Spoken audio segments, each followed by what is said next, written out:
Good evening to all of you, and really a warm welcome at the Institute to the Maison de la Paix for this exceptional public event. I would like to start really by giving my most sincere thanks first and foremost to Brad Smith for accepting to come and for accepting to come back here. But I would also like to thank Monsieur l'Ambassadeur, Jörg Glauber, and Director Robin Geis for their presence this evening. We're very happy to be organizing this event together with our partners, GESDA and the Fondation pour Genève. A big thank you also to Imogen Fulkes for having accepted to moderate the discussion. And last but not least, I would also like to thank on the Microsoft side Jean-Yves Hart, without whom all this would not have happened. And on our side, on the side of the Institute, Lena Menge and all our teams at the Institute for the planning, the organizing, and the logistic works that such events require. Dear Brad, welcome back, welcome home.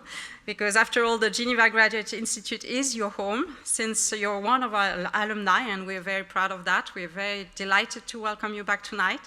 You graduated a few years ago. Let's not be more precise about this to entertain a bit the mystery, but let's just say that this was back when the Institute was still in the Maison Rose, as we call it, or the Villa Barton, by the lake.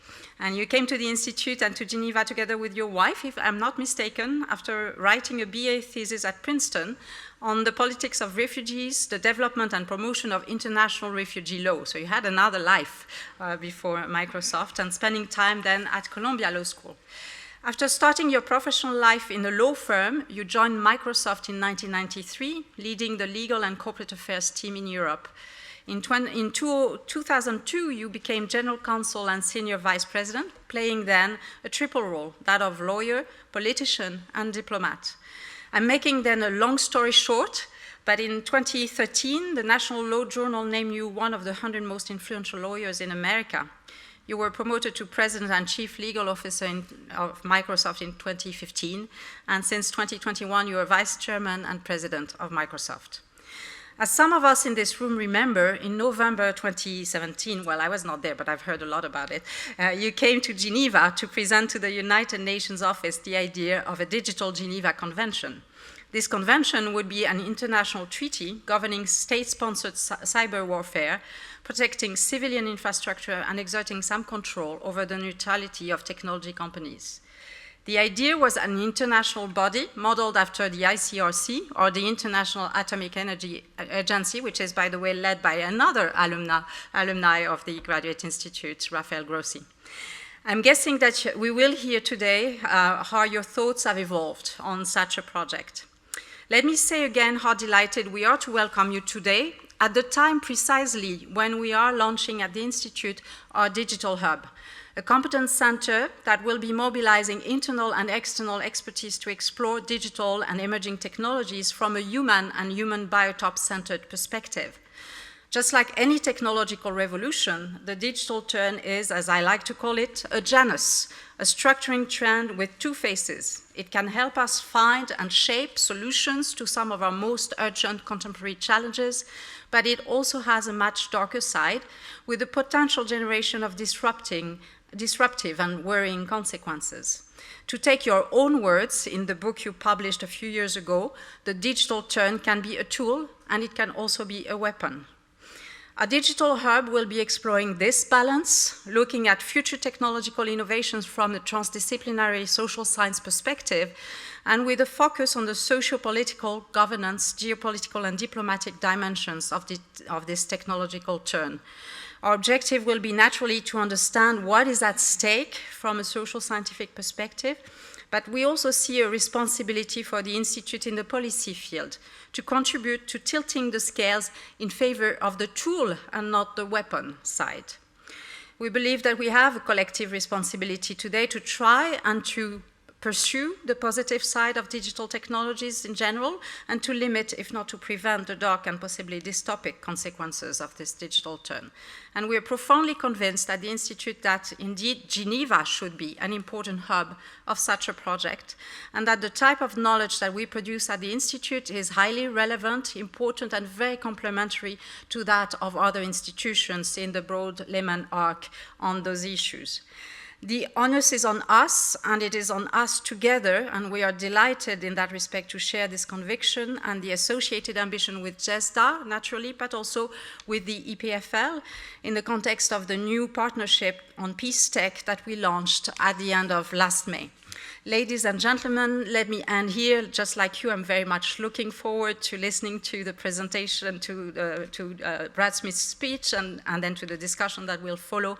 Dear Brad, thank you again, and the floor is yours.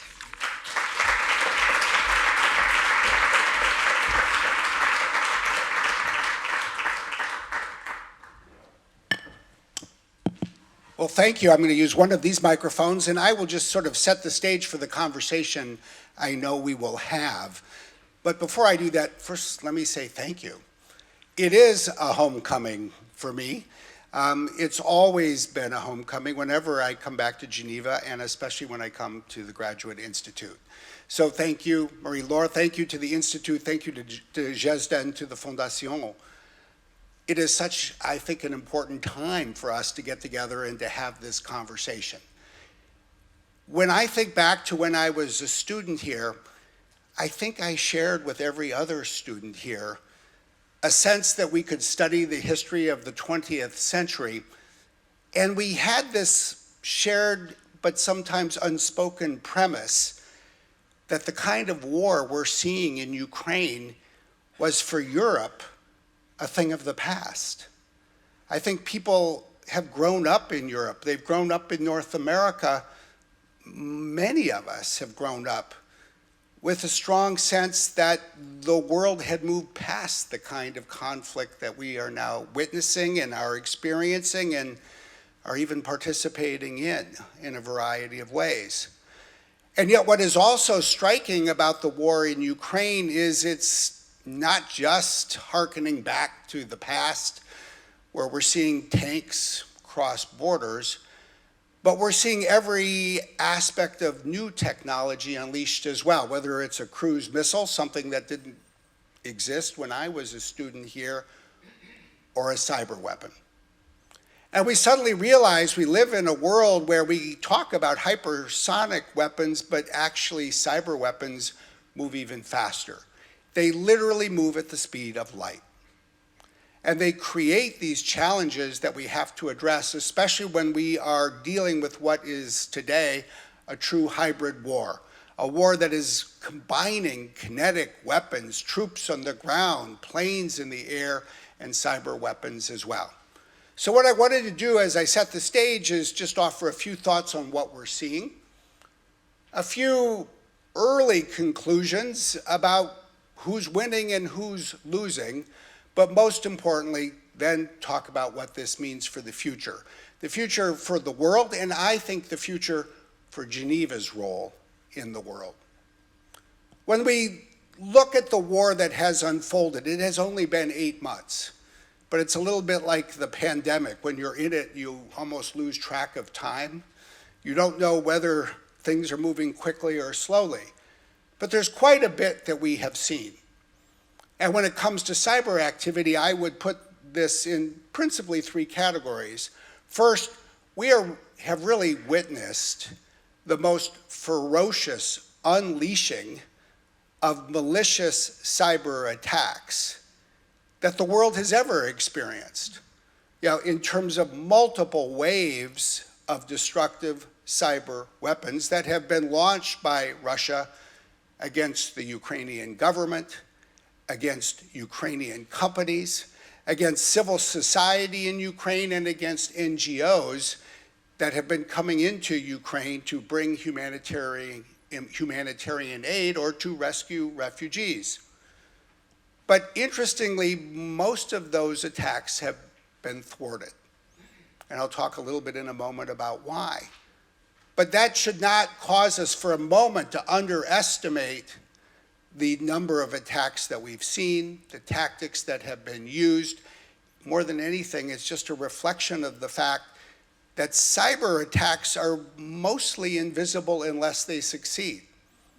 If they take out an electrical grid, everyone will be talking the next day about the fact that they cannot turn on the lights. But if the attack is disrupted, people don't even know that it happened. But that has been one of the elements that has been unfolding. Simultaneously with these cyber attacks, and even with their combination with kinetic warfare as they've been used in an integrated way, we've seen a broadening of Russian activity outside of Ukraine, thankfully not malicious or destructive. And I think that is one thing that has been an important attribute of this war so far. The Russian destructive attacks have been designed to stay confined to Ukrainian territory. But there definitely has been a broadening of Russian activity that we would categorize as cyber espionage, work to penetrate networks, typically to extract information. As we've published in our report, we've detected these in 42 nations. They're most often focused on governments, often the Ministry of Foreign Affairs, but not governments alone. NGOs account for 12% of what we've observed. Typically, often, think tanks or universities where academics are working closely with people in government. We've also seen more efforts to penetrate IT firms, often IT firms that are working closely with governments, perhaps on the theory that if you can penetrate the network of an IT firm, you can then find your way from that firm into the government that the firm is working with. And those results have been mixed. We've thwarted many of them, but not all of them. And there are always more that no one has yet detected. That's the nature of espionage. Anyone who thinks they know everything is almost certainly deceiving themselves. And then there's really a third cyber front. And the third cyber front involves what we call cyber influence operations, or what we might call disinformation campaigns. And interestingly, we in Western democracies tend to look at that and we put it in a separate category as if it's a separate thing. I think that's a mistake. They're pursued in concert with the other activities. They're pursued typically by the same parts of the Russian government. They're pursued as part of a coordinated strategy. And fundamentally, they're based on a view, I think a correct view, that if you can control or influence the flow of information, you can impact the course of a war, especially if the war lasts a long time. They share a lot of the same tactics in common with other forms of cyber threats. For example, just as the Russians are very skilled and sophisticated in pre-positioning code, malware for an attack, they pre-position narratives so that they can launch them at the right moment. The best example of this, in our view, is the story that I'm sure most of you have heard about, that people have talked about, that the Russians deliberately planted and spread, something for which there is no evidence whatsoever, that the United States had bioweapons labs in Ukraine. We can go back now and we can trace the launch of this story to the precise day, the 29th of November last year, when an American expatriate who lives in Moscow uploaded onto his video blog on YouTube a story alleging that this was happening. And like the pre-positioning of code, once it was put there, it just sat unnoticed. But on the 24th of February, at almost the precise same moment when tanks were crossing the border from Russia into Ukraine, a dozen Russian-controlled disinformation sites, basically sites designed to look like legitimate news publications, simultaneously published a story. It began with basically a question: did you know? They asked, did you know that last year it was confirmed that there were these bioweapons labs? And then, like clockwork, a machine set into action to spread these from one place to another and to amplify them on social media in many different countries. And this was part of a coordinated campaign, not just to address that, but to address every aspect of the war in Ukraine. We saw a 216% increase in the spread of Russian propaganda across Ukraine. We saw an 82% increase in the spread of Russian propaganda across the United States. And as you can tell from these estimates, we've developed an increasingly sophisticated capability to monitor and measure when these things are happening. But this is this third plane of activity. So where are we? Who's winning? Who's losing? Well, I would say two things. Interestingly, when it comes to combating destructive cyber attacks or even cyber espionage, 2022 has been a good year for defensive technology. Thank goodness it has been a good year. Why have so many of the Russian destructive attacks failed to destroy their target? It's really because of two advances we've seen in the technology space since 5 years ago in 2017. The first is threat intelligence, the ability to use data, and in part with the assistance of artificial intelligence and in part with just more skilled people, identify attacks. In fact, interestingly, perhaps oddly, but significantly, I think the very first people to observe the very first attack by Russia against Ukraine in this war were not in Ukraine. They were in Redmond, Washington at Microsoft, because we were able to detect the launch of the first wave of malware. But that's become much more of a factor that is now spreading, thankfully, across the tech sector and is helping governments and nations defend themselves. But just seeing a threat by itself would not thwart an attack. It's the second development that has also been important. It's what we call endpoint protection. It's what all of us probably benefit from, even if we're not familiar with the term. It means that the devices that we have, our phones, our laptops, servers, and the like, are connected to a service, like at Microsoft, what we call Microsoft Defender. And basically what this service does is preserve a connection and enables us to then send code to protect a computer from a malware attack.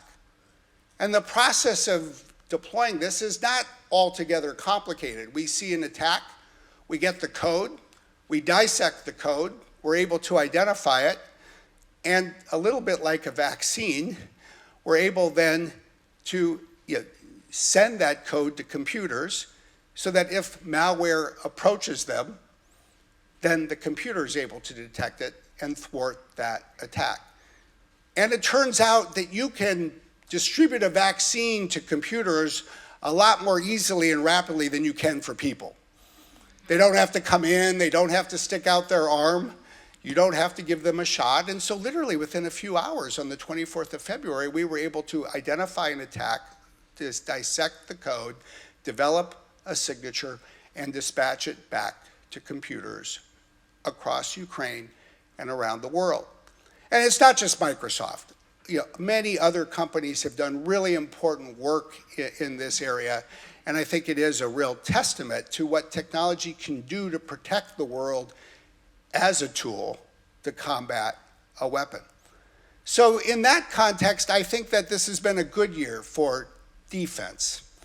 Where I think we should worry more is in the area of cyber influence operations, disinformation campaigns, and the like. Because ultimately, how does Russia win a longer war against Ukraine?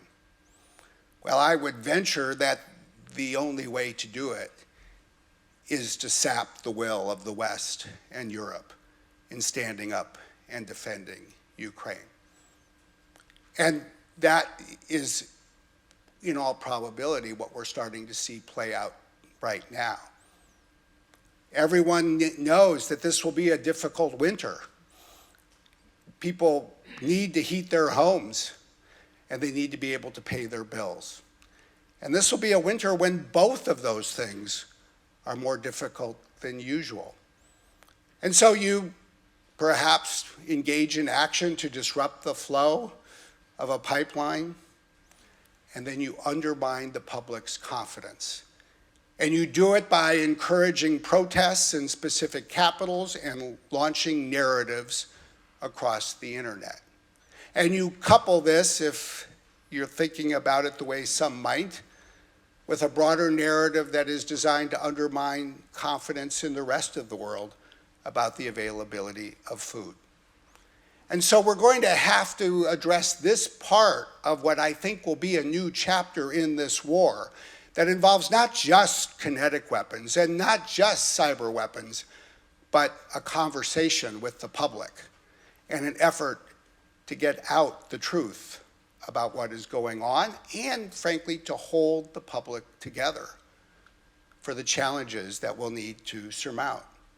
And this is something that we'll see in bold relief in the months ahead. But it's not just about this war, and it's not just about Europe, and it's not just about the months ahead. It is about almost every issue that is fundamental to a democratic society as we approach the second quarter of the 21st century.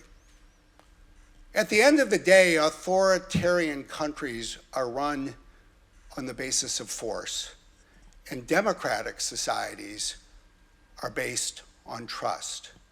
And one of the great challenges for, I think, democracy as we look to the years ahead is what it takes to sustain trust when there is a constant onslaught of information that in fact is put out with the goal of undermining trust. Trust in governments, trust in institutions, trust in companies, trust in athletes, trust in everything.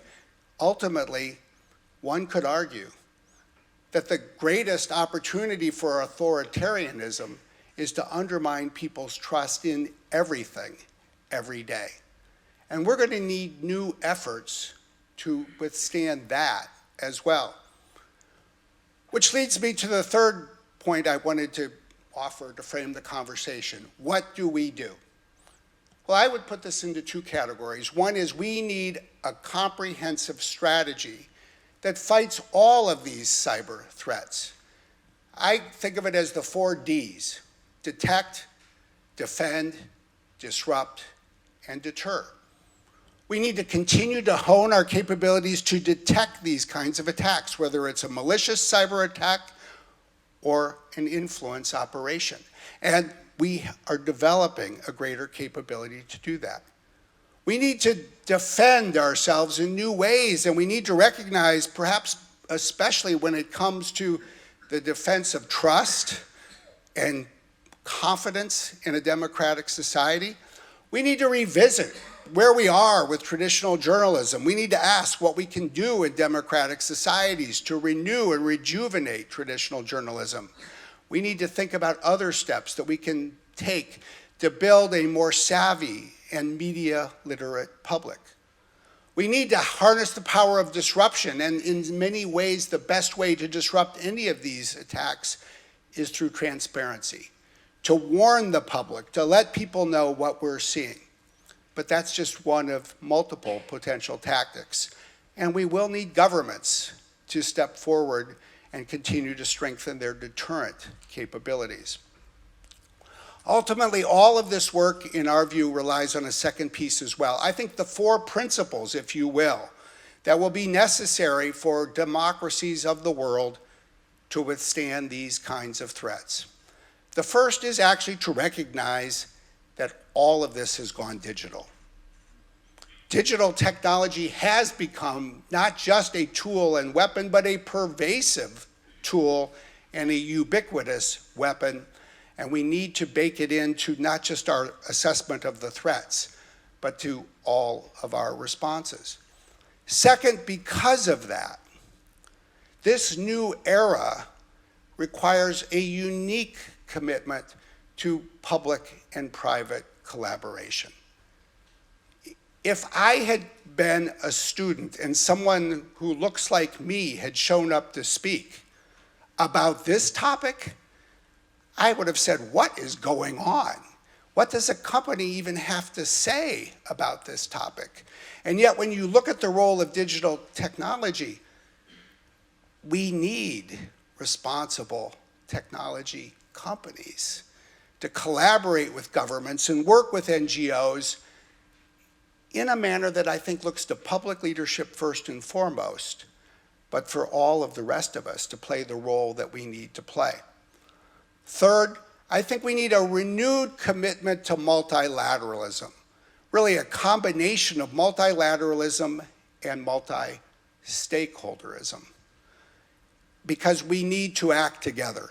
And the greatest triumph in many ways of the year 2022 has been this renewed commitment to multilateralism across Europe, across the Atlantic, and with other countries around the world. And finally, we need to do all of this while holding true to the values of democracy, including free expression. The answer to information that is wrong is, in our view, not censorship, but better information. To have confidence in the public that if given the opportunity to be exposed to information and have a collective conversation, that ultimately truth is more likely to prevail. So when I come here in 2022, I can't help but think back to when I was here in 2017. I was asked in an interview this afternoon, look back 5 years ago. You called for a digital Geneva Convention. Where are we? We've made some important progress.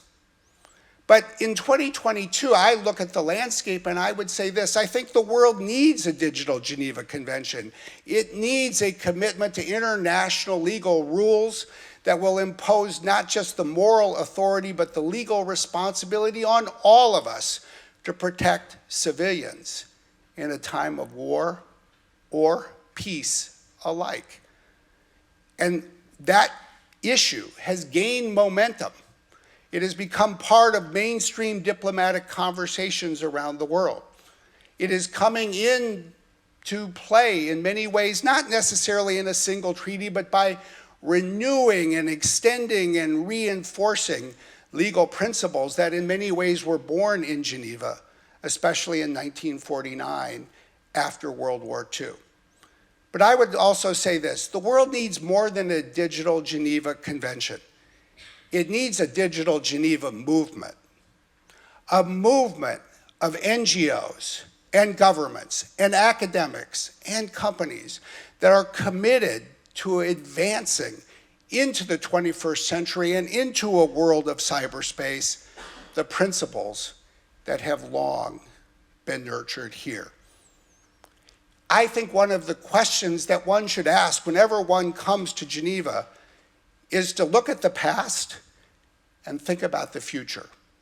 Think about the role of Geneva in the 19th century, when the International Committee for the Red Cross was born in 1863.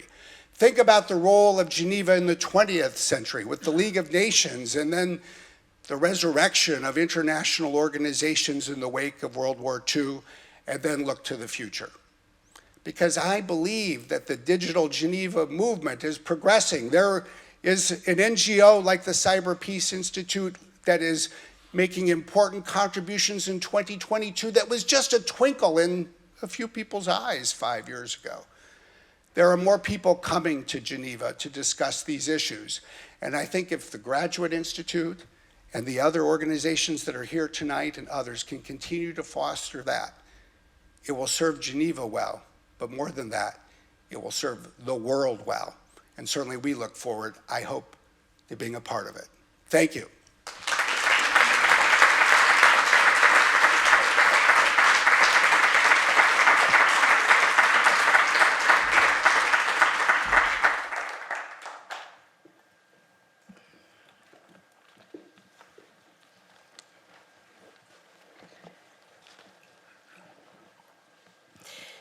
Well, good evening, ladies and gentlemen. Thank you, Brad Smith, for a really interesting, thought-provoking talk there. I'm Imogen Folks. I'm going to moderate a discussion here, and we won't forget about you. It's really nice to see this hall full again after a couple of years of everybody sitting far apart, or not at all.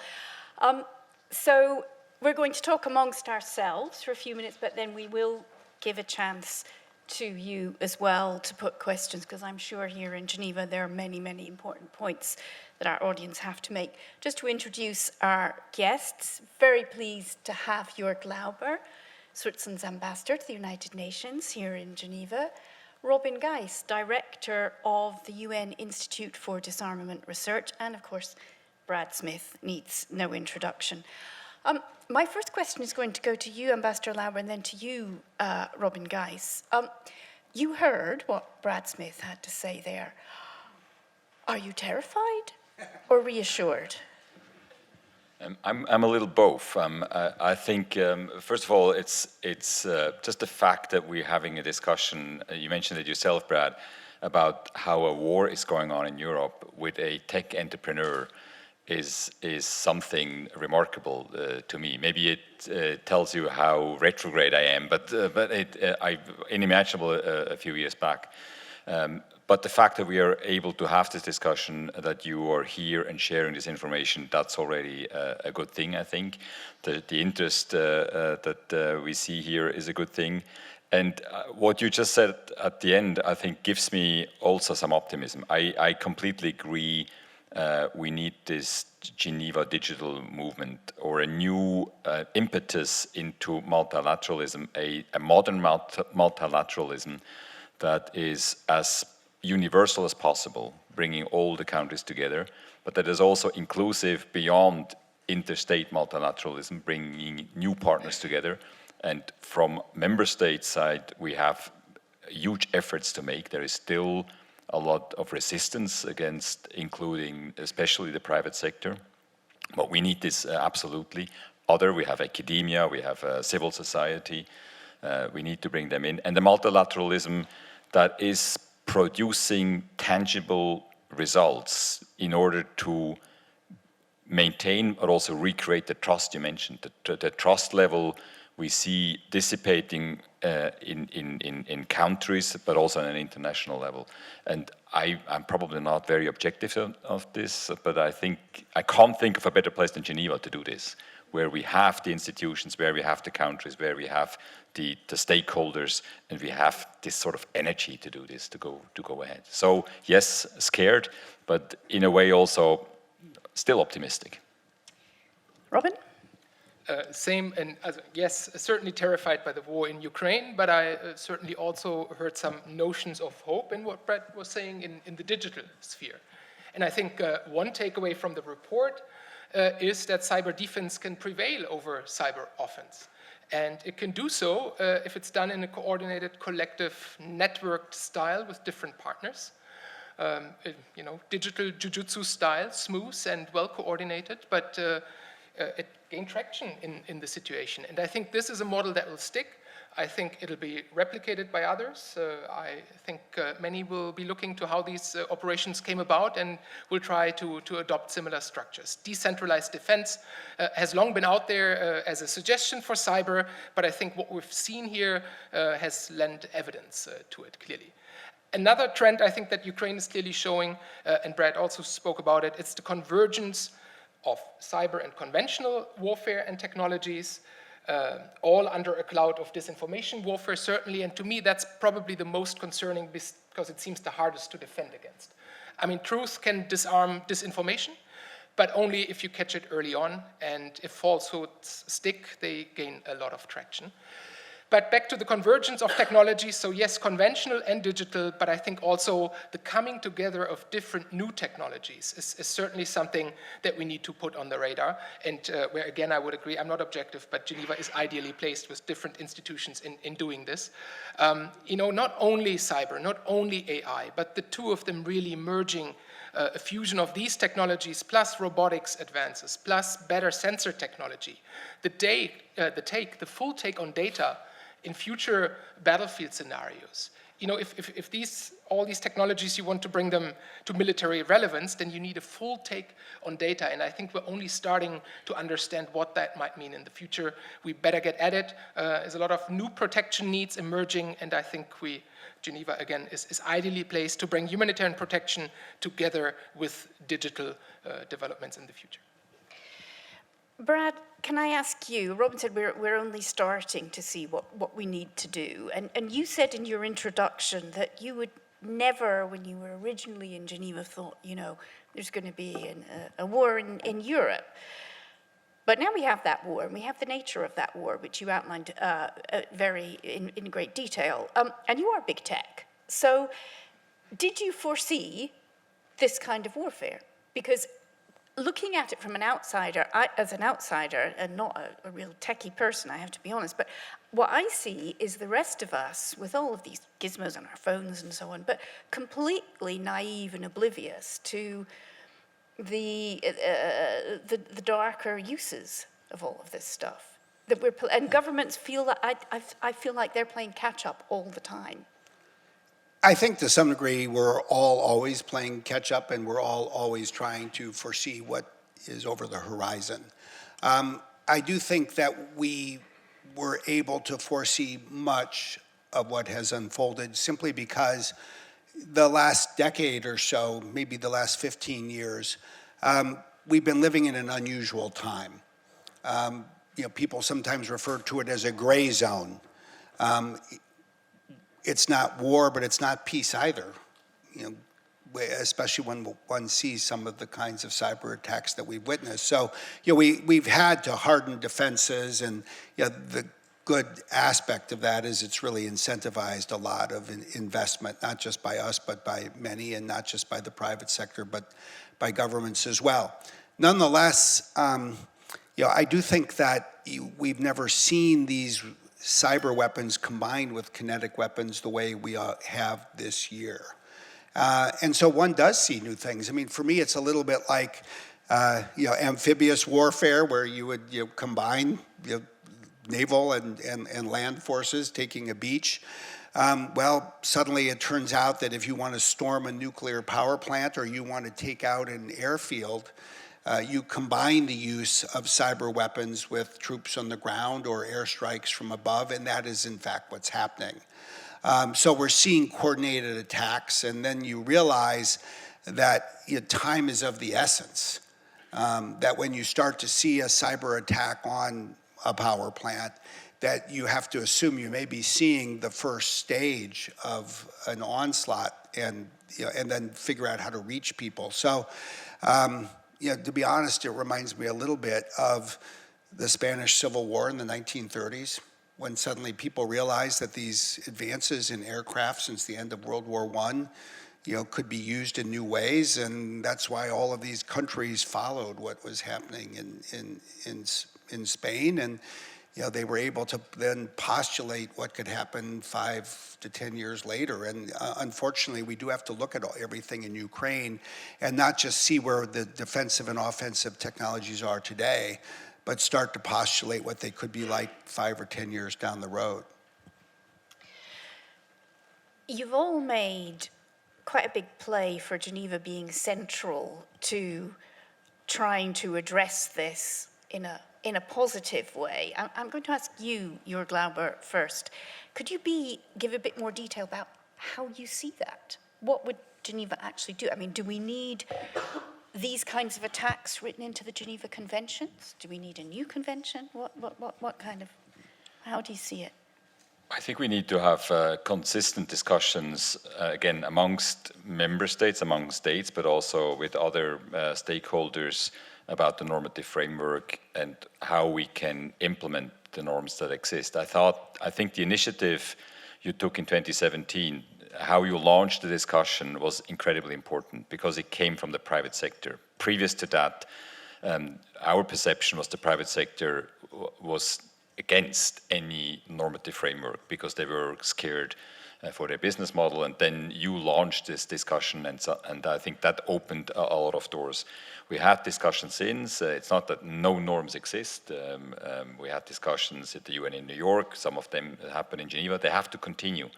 We need to be clear about what norms exist. We need to get better in discussing how we can make sure that they are implemented. We need to address issues like attribution, where we shied away so far because it's politically complicated, but we cannot afford to wait much longer. We need to talk about accountability. We also need to talk about sanctions.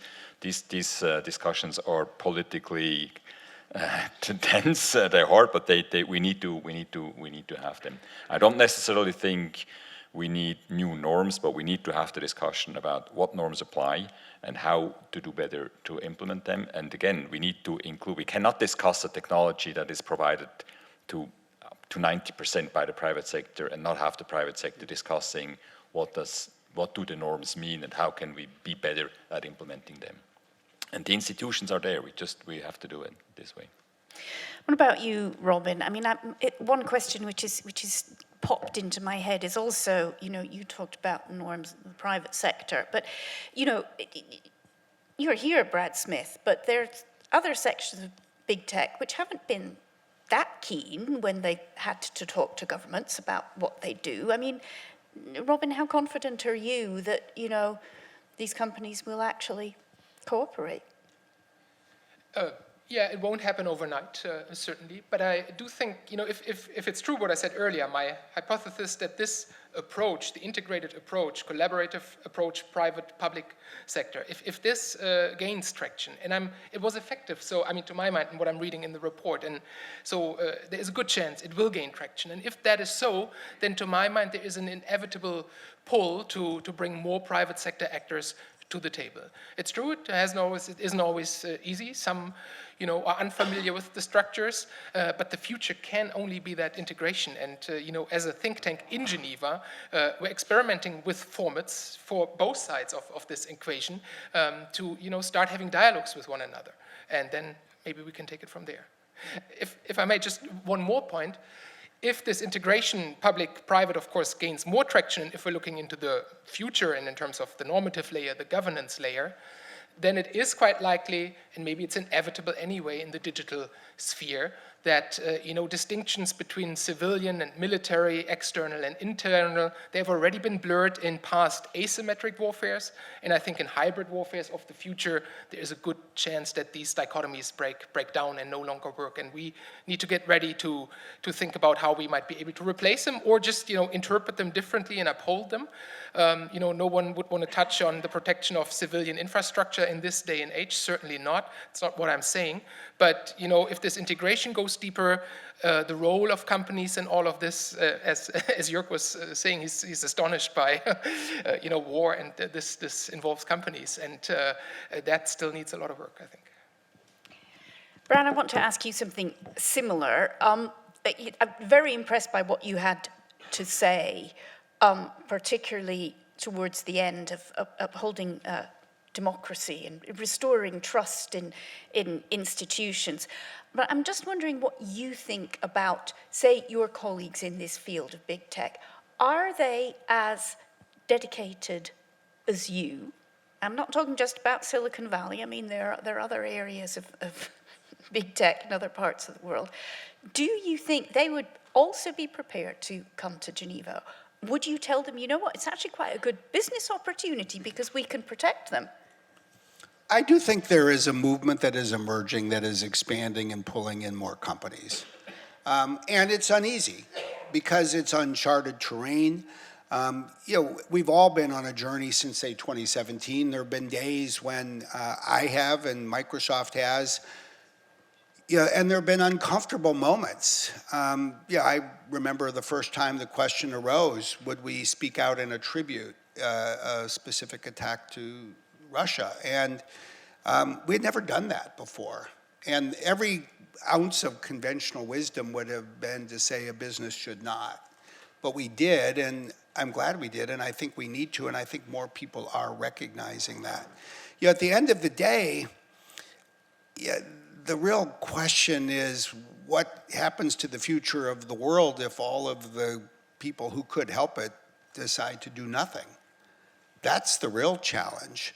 So I think the tech sector really has galvanized around the issues and the war in Ukraine, and I think that's a good thing. I do think at the end of the day, there are some important questions. Is democracy good for business? I think it is. Is business good for democracy? I'll argue that it is as well.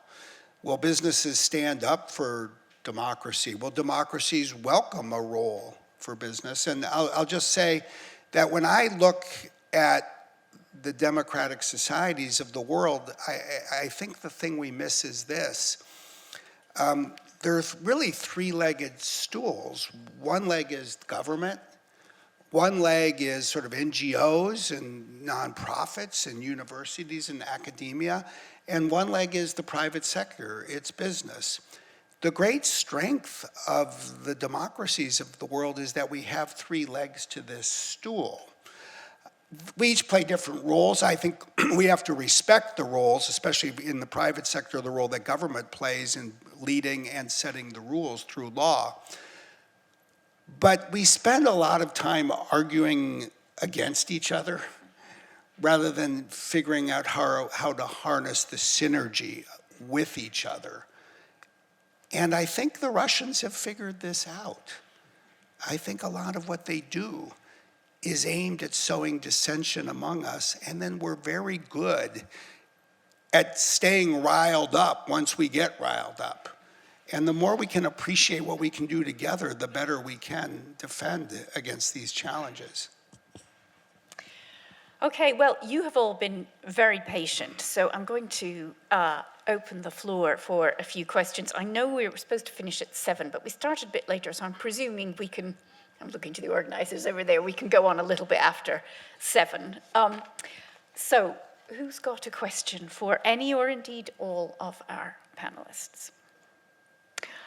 Lady in the middle there, you had your hand up first. Do we have microphones? Or? Yes, there's one coming for you.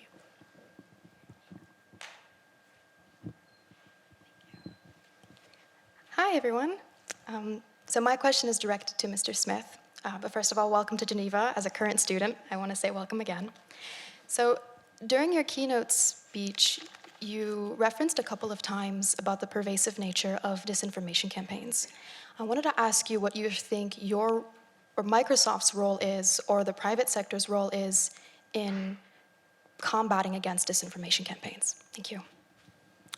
That is a question that we're working actively to answer. We're thinking about this. And first of all, I think that we are in an unusual and perhaps even unique position to be able to detect this kind of activity. Because it's all being pursued over the internet. So we have data and we have data analytics capabilities that frankly we're finding can enable us to detect things quickly if we hone that, and then also go back and offer conclusions about what has happened. So this detection capability, I think, is important in our own right, but it also means that we have data sets that perhaps we can find ways to open up so others can use as well, say in universities or NGOs. So the first and foremost thing I see us as having a capability to address is that. The other thing I would say is in disruption. And one of the things we've learned in fighting things like ransomware and the like is, we started with this premise that this is a crime, which it is, and therefore you have to prosecute people, which governments can do, but you can't prosecute someone if you can't physically arrest them, and they're operating in jurisdictions that the law won't reach. What we learned over time is you could nonetheless disrupt them. You could seize the server computers, you could disrupt the botnets. And so we need disruption strategies for these kinds of influence operations. And I think in part that involves more transparency. It's alerting people, giving people information. But the other thing we're finding as we really study these influence operations is that they actually depend on and take advantage of the technology ecosystem. They're based in part on digital advertising. They're based in part on placement on digital platforms. They're based in part on driving traffic, in part perhaps through algorithms and the architecture of social media platforms. So I think if the tech sector can start to think more about this and come together and work with governments, there may be disruption strategies that we can pursue. And then in the area of defense, the one thing I will say is, the biggest challenge to traditional journalism has really been the internet and the flow of advertising revenue away from journalists, to technology companies. And I think there's an important question. How do we in the tech sector help rejuvenate and perhaps even, nurture more sustainable business models for traditional journalism? So in all three of those areas, I think I see a potential role. I just wonder if Ambassador Lauber or Robin Geis want to come in on that at all. I mean, disinformation is for me the tricky one. it's not just Russia. I mean, the ICRC had an issue with disinformation in this war, which apparently was coming from certain sectors of Ukraine, and this becomes very difficult for maybe a private company to disrupt. Thoughts? Yeah, in terms of thoughts, I mean, the one thing I would say that we talk a lot about dual use and all-purpose technologies, but with information warfare, any piece of information, any incident, any social trend, any concern in a society can be weaponized in a disinformation campaign. So that makes it ubiquitous and pervasive and so difficult to counter. To me, if it's not detected early, and this is where technology can come in a good way, detecting anomalies, whatever. So detection, and predictive detection. This is something AI where it can have serious benefits in the future in, disarming a disinformation campaign early on, because like I said before, once it gains traction, it's very difficult to stop. And long term, it's extremely corrosive, and I think one of the biggest construction sites that we need to be looking to, among many others. Not a lot of good answers, really. It's an extremely sensitive area, I think, for governments. Do you want to influence journalism? Do you want to go into censorship? Very, very hard questions. We had in an earlier discussion, Brad, you mentioned how some countries in Europe do better in early on in schools, giving the kids, the new generations, the tools on how to look at how they consume information. I'm old generation, younger generations, more and more don't read newspapers, don't watch TV news. Every information they get from social media. But are they sufficiently equipped to ask the right questions, to understand the need to look into different sources of information?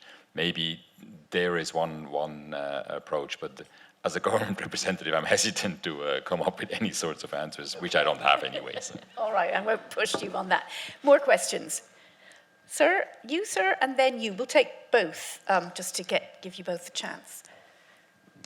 Thank you. I'm Pierre Ricci, journalist.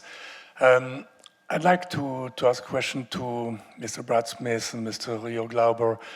Is it really safe to give this role to private companies in defending and collaborating for the defense of a state, knowing that the interest of the private business is not always the same than the interest of states? So, and what is expected, if I understand today from this collaboration, it's not just like today making weapons and delivering them to the states, to the government. So is this collaboration not also risky in a certain way? Perhaps Mr. Brad Smith? And then did you want to have another question as well? Another question, yes. The gentleman who had us. Where have you gone?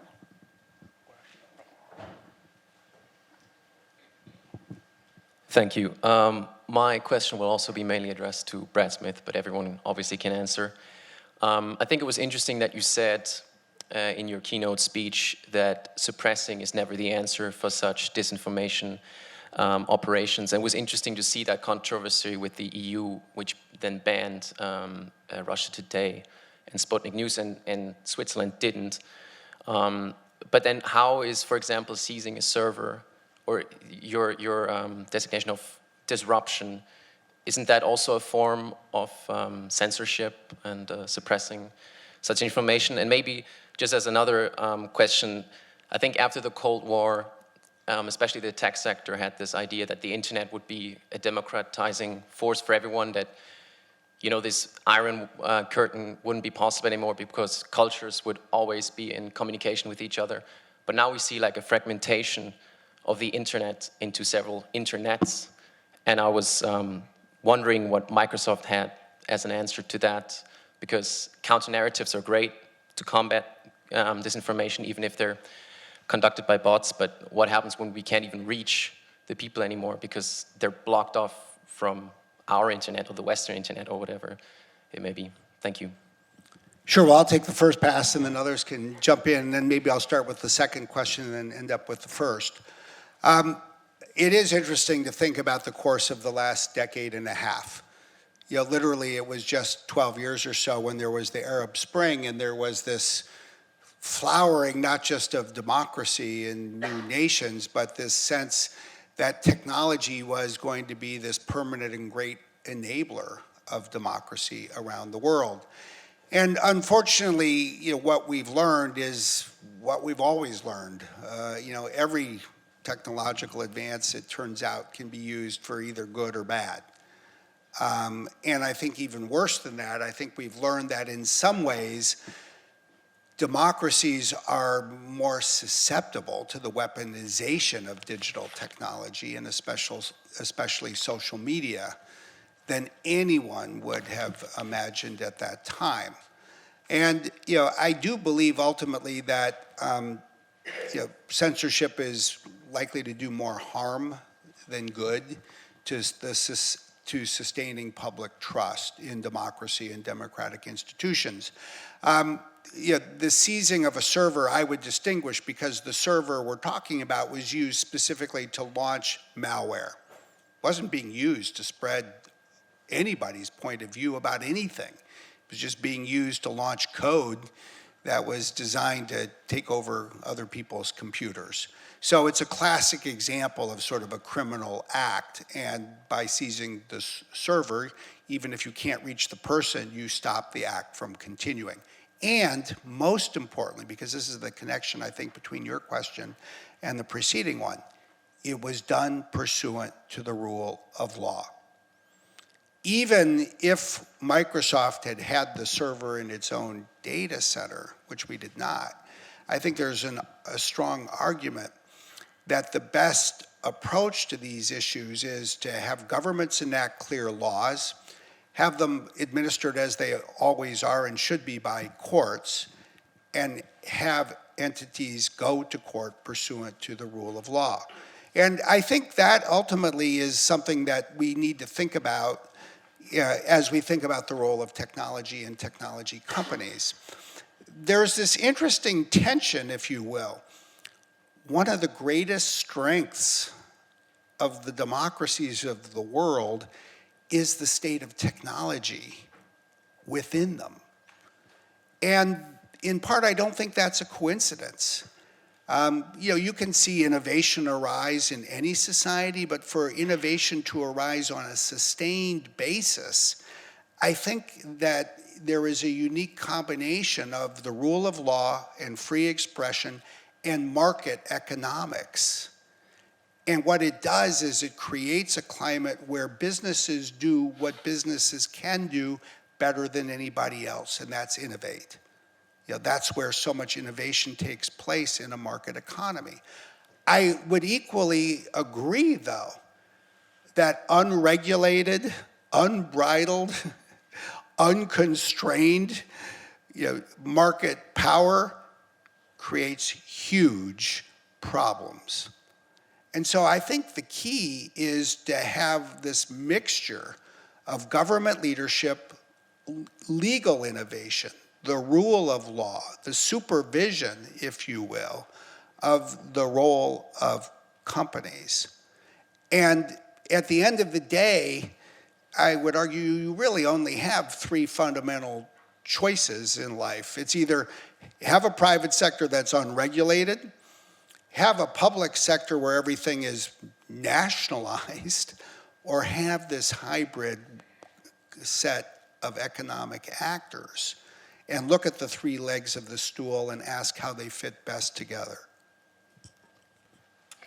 I see you nodding. I mean, that hybrid is perfect for Switzerland, isn't it? Public-private partnerships, there are loads of them. And it's, I don't deny that it can be messy and complicated and there is these tensions, but I think if we are aware of each other's roles, private sector has to increase the value of the companies for their shareholders, the governments have to keep up public order and protect values as privacy and etc.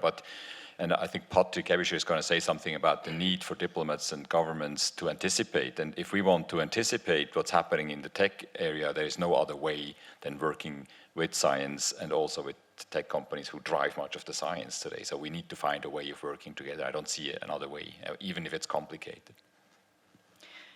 Robin, guys, I would like to hear from the UN side of this as well. Yeah, of course it's complicated, and of course there's risks, and to my mind we're only at the start of this discussion, and I think I mean, what this situation has shown now is it has brought to light how these collaborations go forward, and in my mind, how they will very likely unfold in the future.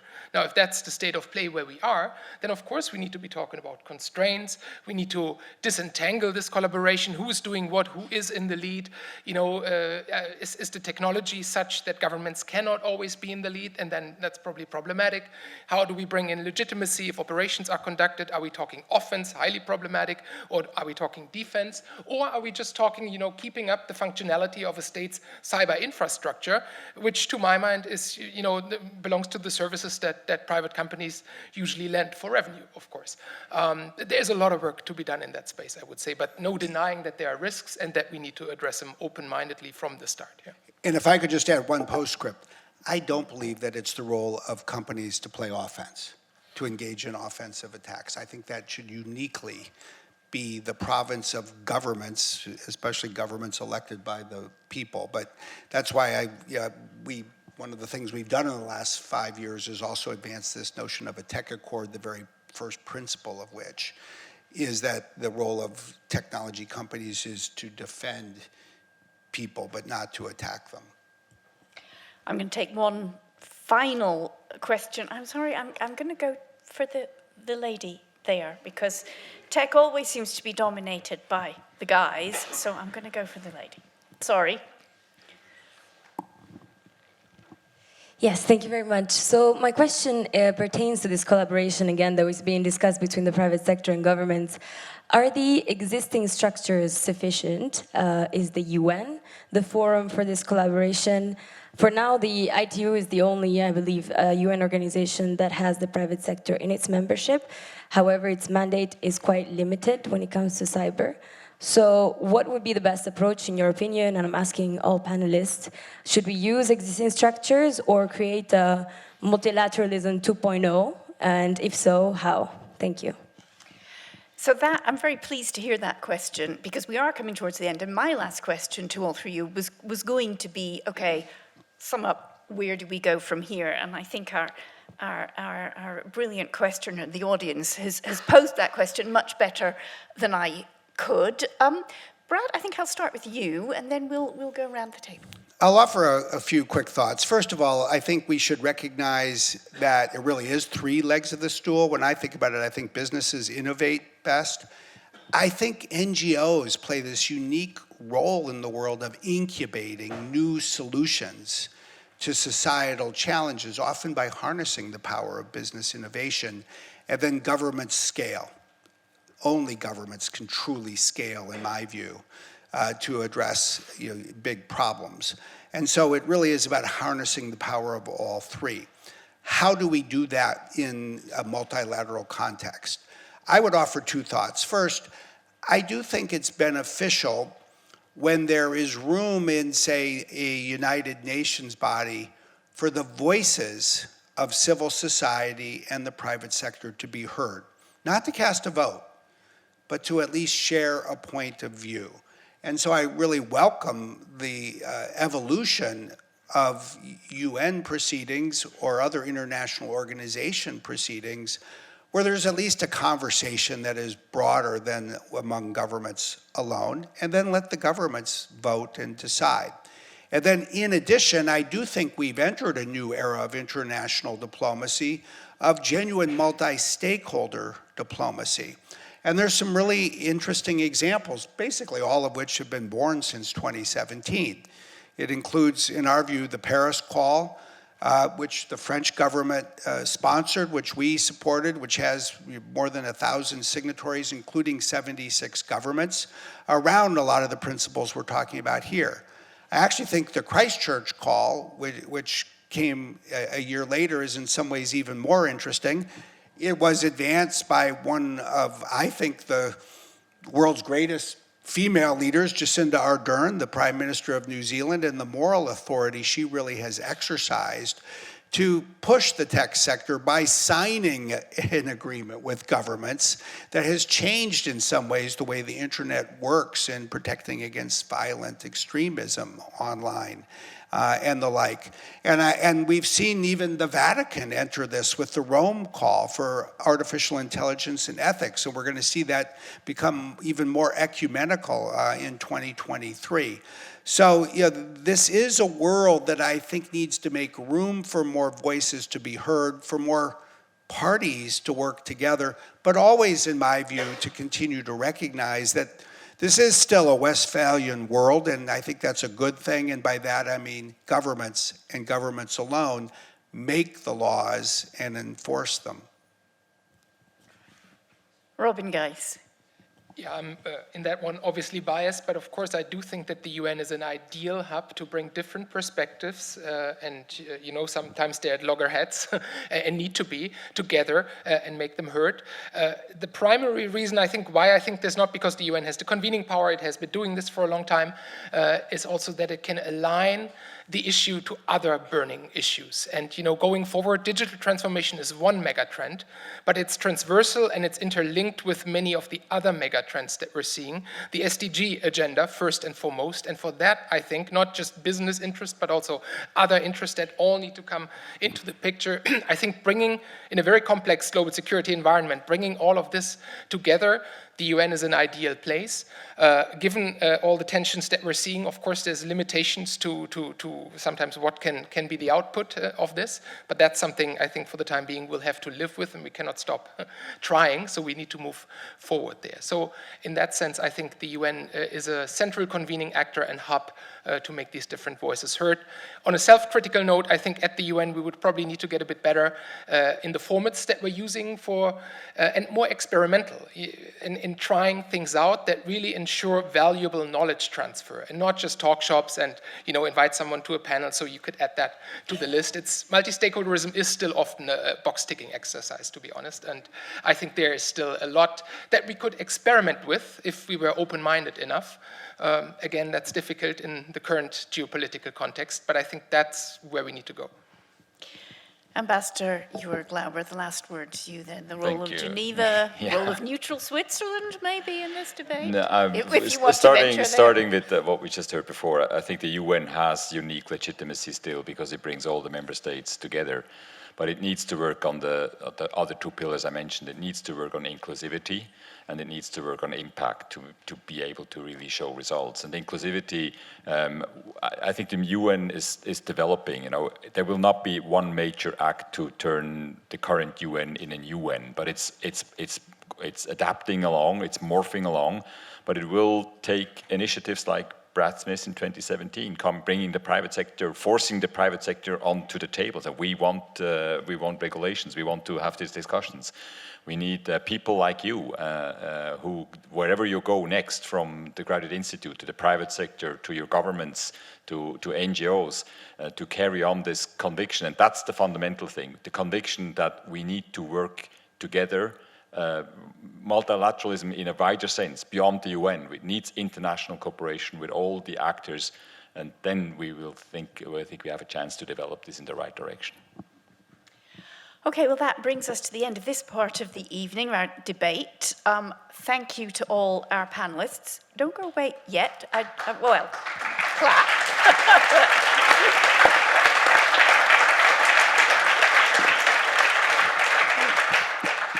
I want to invite Patrick Ebischer of GESDA to give us the closing address.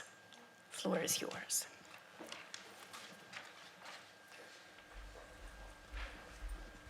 So I'm the one just that's going to prevent you for 5 minutes to go to an apero.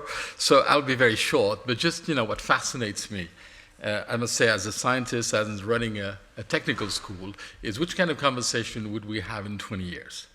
The same thing. And I think what, strikes me is the disruption of science, the speed at which. Would we have had this conversation 20 years ago, as you were saying, or 20 or 30 years ago? Impossible. But I'm obsessed by what kind of conversation will we have in 20 or 30 years ago. Because the science has seen such an evolution, and it needs to be framed to some extent. We need, and somebody which is somebody who's missing to some extent at this panel is a scientist. So you've said, cooperation are the innovation, and I agree. And in some of the AI, this has been a shift, but a lot of them come from a very few numbers of universities that have disruption, that have the disruptive people that think that will have a huge impact. So if I look at, one of the waving thing, quantum computing, we thought it would take 30, 40 years ago. But in fact, you have a very good example, because Microsoft has hired somebody called Matthias Treuer, who is one of the really leading experts in quantum computing. Where was he? In the sister institution of mine, ETH Zurich. I think that's a wonderful tribute to the quality of the science, but at the same time showing that even in a large corporation, you need to be fed by human intelligence. And this human disruption often still come from academia. And the problem is we do not anticipate this. So that's why we've created GESDA, the Geneva Science and Diplomacy Anticipator. If there's one thing we need to do better, is to anticipate the breakthrough of science and the potential impact. Now, it's very difficult to say, what's cooking in laboratories that could have an impact tomorrow. Now, we talked about it in the cyber war, but just in terms of, advanced AI, neural-based AI, quantum computing, we see that those will be even more disruptive than what we've seen. Who anticipate them? Where are the people looking at scientists and talking to scientists to know what is coming up? In my own field of neuroscience, for example, human augmentation is a very, could happen at least. If you look at who would have known about CRISPR-Cas9, 10 years ago, allowing to do germline editing. What about brain hacking? We're talking about trust. What about if technology allows us to hack the brain directly? Very thinkable in the years to come. So I think there's a need to frame this. And again, to come back to Geneva, I think Geneva is one of the unique places to do this. Yes, we have the international organization like United Nations, WHO, WIPO, and you name it. You've said also the top NGOs. I think we have also, the academic institution. Very, as a way, and this town is quite amazing. I always say, historically, it has been keen for those kind of resolutions. It's in this town, that one researcher called Werner Haber that discovered the restriction enzyme, which is at the basis of biotechnology. He was awarded Nobel Prize. A couple of years ago, the web came really from the CERN scientist. When you look at even the exoplanet, were discovered in this city. So you look at it, it's a place where things have happened, but we've missed to anticipate. We've missed to bring the science community with the diplomats, with the policymakers, but also, and I think this is very important, with companies. Today, without companies as real people that participate, we will not be able to. So we always have this little uneasiness to have companies, but without them, we will not be able to scale. We will not have the impact. However, this discussion needs to happen, and I think Geneva is probably the best thing. And Milo's hope is, let's try to also to invite the scientists.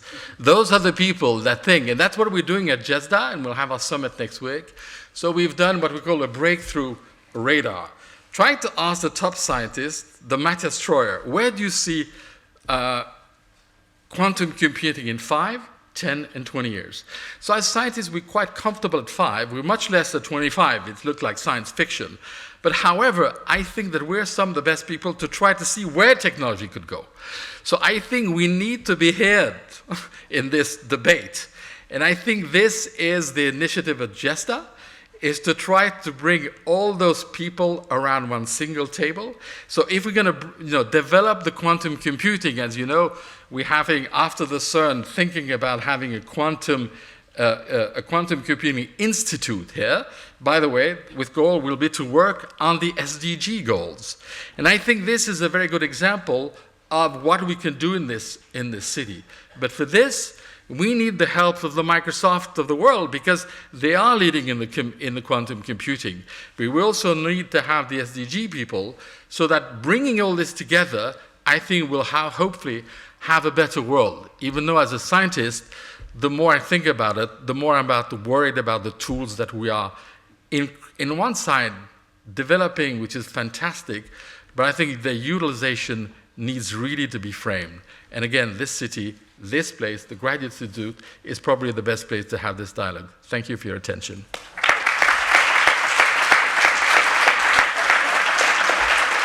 Thank you, Patrick Ebischer. I think you terrified us all with the mention of brain hacking and then inspired us with the rest of your speech, so thank you. A note to all of us to always have a scientist on a panel looking at any world problem, any challenge we face. That brings us to the end of this evening. Thanks to the Graduate Institute. Thanks again to our panelists. Thank you to you for coming and for all the questions. And I wish you a nice evening.